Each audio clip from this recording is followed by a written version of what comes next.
backlog of immigration applications, expanding premium processing for various new immigration forms, and provide relief to EAD holders by changing various rules. This is a welcoming news for people waiting for a green card, US visa, EAD or any other immigration benefit. Stick till the end of the video to see how it benefits your individual case. USCIS Director Urjadu said, USCIS remains committed to delivering timely and fair decisions to everyone USCIS serves. Thank you to everyone for joining us today. First and foremost is the foundational need to improve backlogs and processing times, as many of you shared publicly and privately with leadership at all levels here at USCIS. This is an issue that I take very seriously and that is critically important to me and my colleagues. As of February, USCIS was reviewing more than 9.5 million pending applications, a 66% increase from the end of earlier fiscal years, according to agency. Backlog has dramatically extended application processing delays, trapping many immigrants, from asylum seekers and green card applicants to would-be U.S. citizens, in a months or years-long legal limbo that can force them to lose their jobs, driver's licenses and sources of income. It also leads to family separation. To address all these, USCIS is introducing the following measures. Among U.S. Citizenship and Immigration Services new measures, the important one is a rule to expand premium processing, which allows certain applicants to pay $2,500 in extra fees to have their visa, green card, and employment authorization cases reviewed on an expedited basis. USCIS is also unveiling another rule to provide temporary relief to immigrants affected by the work authorization delays by extending the period of automatic work permit extensions for those who apply for a renewal. The last one is backlog reduction. Let's hear that from USCIS Director. Before discussing these measures in detail, steps for backlog reduction. First and foremost is the foundational need to improve backlogs and processing times, as many of you shared publicly and privately with leadership at all levels here at USCIS. This is an issue that I take very seriously and that is critically important to me and my colleagues. Let me be very clear. Our processing times are too long. There are no ifs, ands, or buts about it. We received questions and feedback in advance from many of you expressing your frustration about processing delays. I know many of you submitted questions regarding the delays with K-1 visas. Frankly, it doesn't matter what benefit we are talking about or what you applied for, because every single applicant who seeks a benefit from USCIS is entitled to a timely decision, be it yes or no. USCIS is clear-eyed about this, and we are taking important steps to ensure that we are addressing case processing times in a meaningful way. And although there is still much to do that will take lots of time given our large backlog, we have made progress in key areas.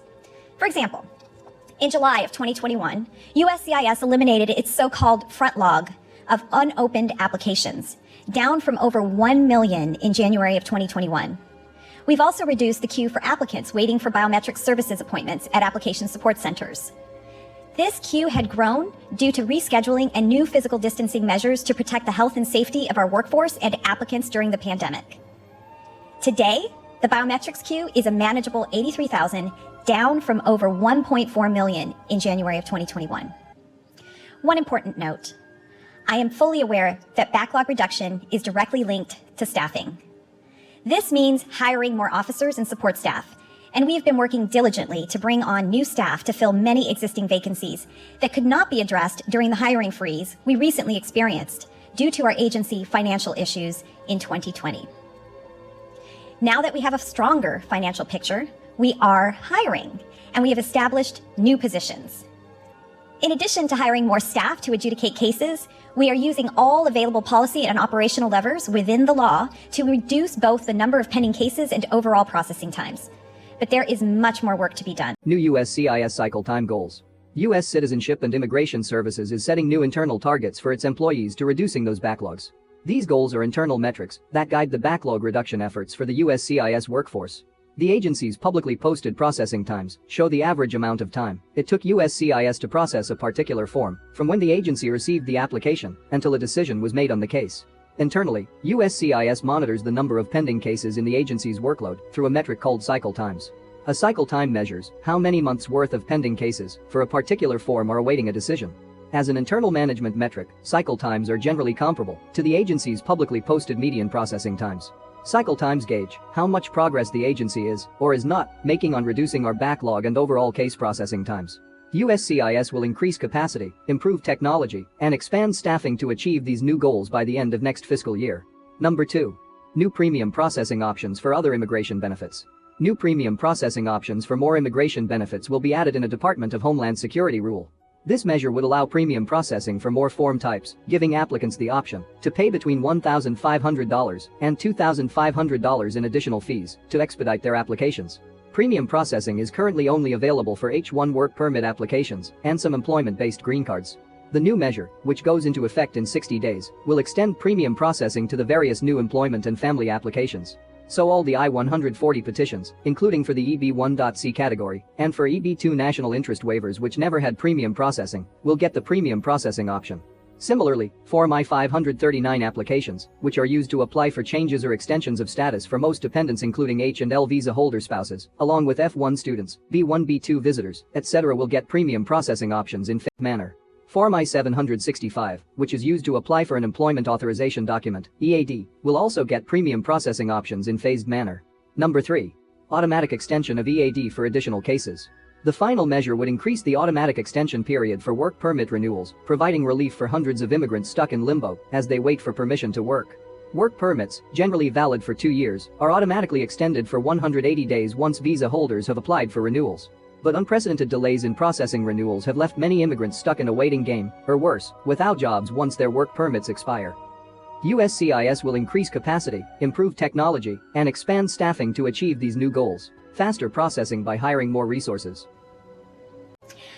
I would be remiss if I didn't mention one final, very important point. Despite our improved financial health as an agency as compared to the summer and fall of 2020, we still need additional resources to decrease processing times and to tackle the unprecedented backlog and our ever-growing humanitarian mission.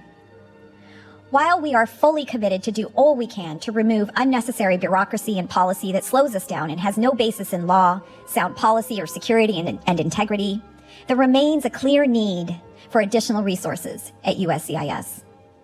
Congress has provided us additional funding to address our backlogs and other needs, and we are so grateful to everyone that supported this appropriation. But I cannot stress this enough. Appropriations are critical to the long-term success of this agency. USCIS must continue to receive appropriations to meet the increasing demand for many of our humanitarian benefits. We are also working on developing a new, equitable fee structure that balances the needs of our agency with our goals of promoting access to the system, and we will be seeking the public's input as part of that rulemaking process later this year.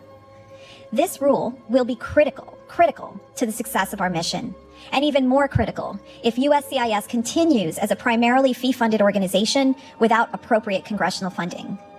I look forward to the public dialogue on the fee rule to ensure our agency can successfully achieve its mission.